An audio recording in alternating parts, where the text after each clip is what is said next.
Well, there are three people who deserve the credit for tonight's successful launch of the new Democratic ticket: Kamala Harris, Tim Walz, and the man who made it possible, Joe Biden. If tonight's debut of the Democratic running mates for president and vice president had, say, an executive producer, it would be the person who made this night possible, Joe Biden, who 4 years ago chose Kamala Harris as his running mate, and 2 weeks ago, just over 2 weeks ago, announced he would stop running for president and designed, in the timing of his endorsement, a quick and chaos-free transition of the Biden-Harris campaign into the Harris campaign, which then triggered a rapid series of endorsements by other prominent Democrats, leaving not a single Democrat willing to launch a campaign to try to take the nomination away from Kamala Harris. Vice President Harris assembled enough delegate support to win the nomination the day after Joe Biden dropped out and endorsed her. Candidate for President Kamala Harris has had a flawless first 2 weeks of campaigning, wisely adding winning veterans of Democratic presidential campaigns to the staff of the campaign that today became the Harris-Walz campaign. President Biden, no doubt watching proudly, said this today: "The first major decision a party nominee makes is their choice for vice president. And Kamala Harris has made a great decision in choosing Governor Tim Walz to be her running mate. It's time for all Democrats, and indeed all Americans committed to freedom, democracy, and American leadership in the world, to rally behind the Harris-Walz ticket. Every generation of Americans faces a moment where they are asked to defend American democracy. That moment is now." When prosecutors walk into court on the big cases, they are not alone. They always have at least one co-counsel with them at the prosecution table. Tonight, Donald Trump's chief political prosecutor, Vice President Harris, continued her prosecution of Donald Trump with her new co-counsel, Minnesota Governor Tim Walz. I was a courtroom prosecutor. So in those roles, I took on perpetrators of all kinds.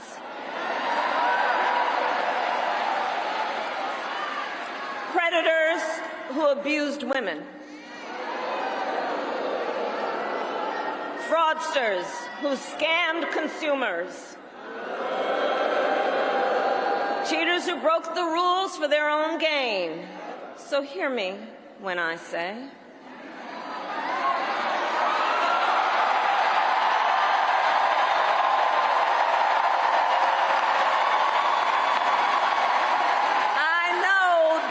Trump's type.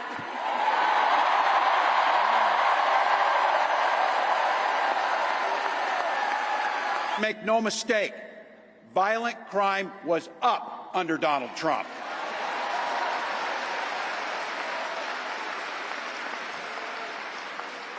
That's not even counting the crimes he committed.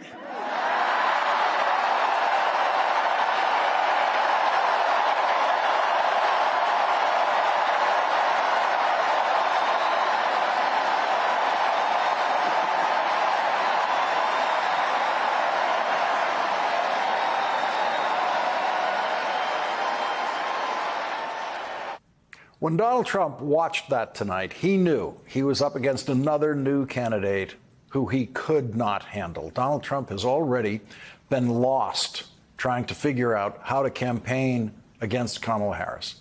And now he's even more lost trying to figure out how to campaign against Tim Walz, who in that one line told the truth about the violent crime rate under Donald Trump's presidency more clearly and more memorably than any Democrat ever has.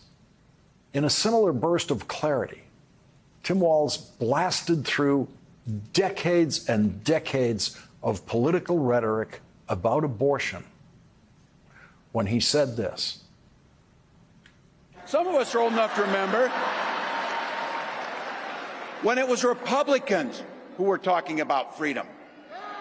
It turns out now what they meant was the government should be free to invade your doctor's office. In Minnesota, we respect our neighbors and their personal choices that they make.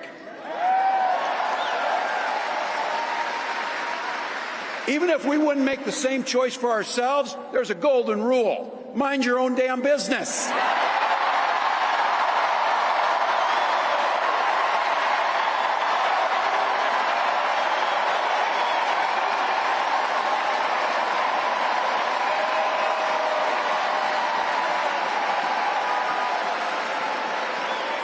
These guys are after my heart chanting, mind your own damn business. That feels good, so thank you.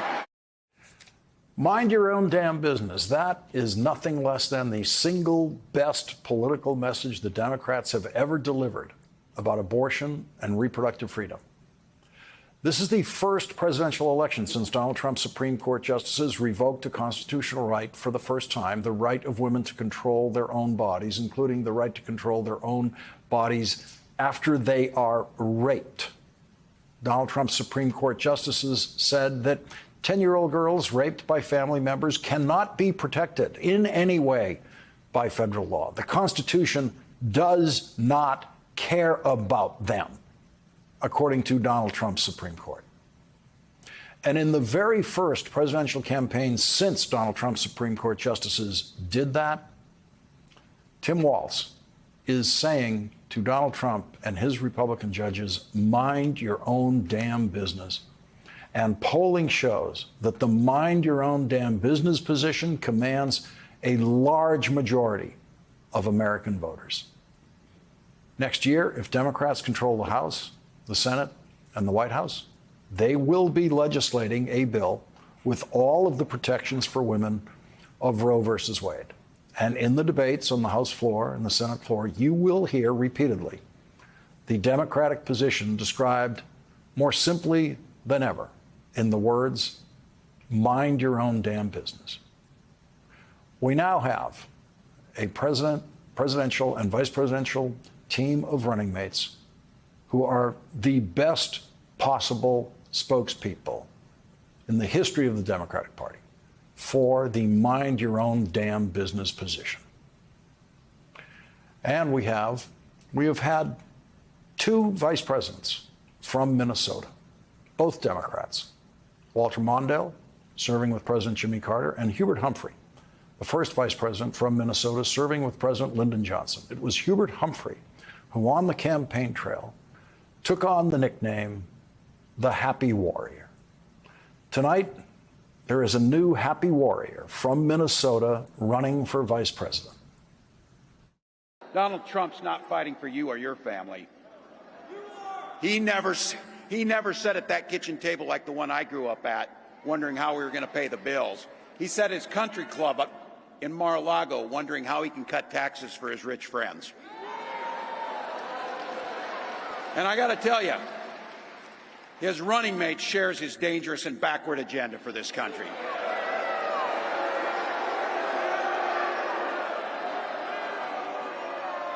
J.D. Vance literally wrote the foreword for the architect of the Project 2025 agenda.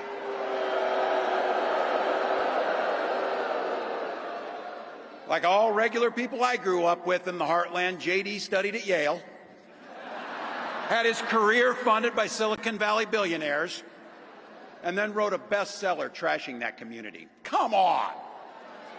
That's not what middle America is. And I got to tell you, I can't wait to debate the guy.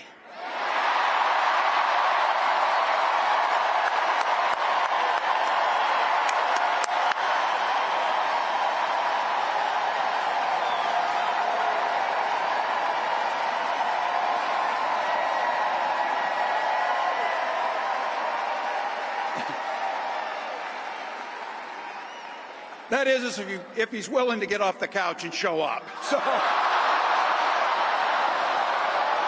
see what I did there?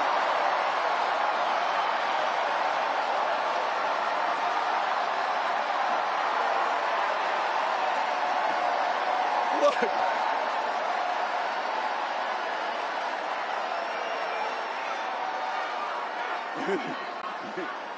I got to tell you, pointing out just an observation of mine that I made. I just have to say it. You know it, you feel it. These guys are creepy, and yes, just weird as hell. That's what you see. That's what you see.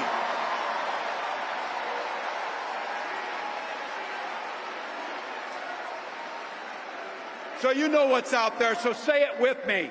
We aren't going back. We aren't going back. We are not going back.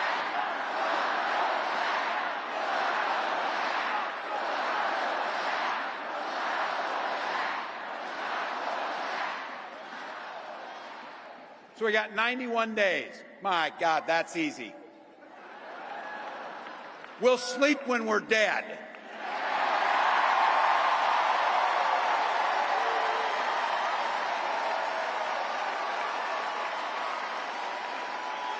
Over those next 91 days and every day in the White House, I'll have Vice President Harris's back. Every single day. And we'll have yours.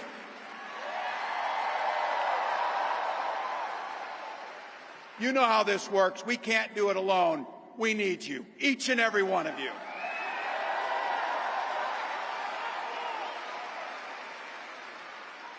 Go over to KamalaHarris.com, get on board, because we need you.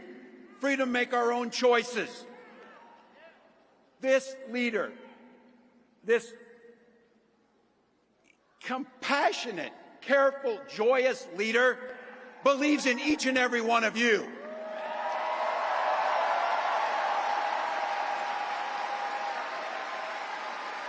My God, you came here tonight to sit at the very top because you love this country and you're not going back.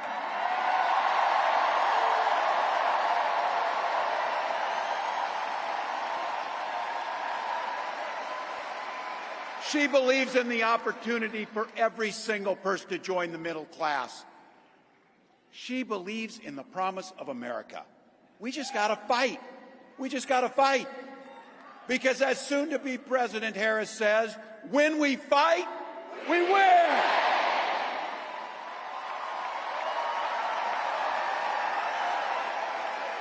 Thank you, Philadelphia.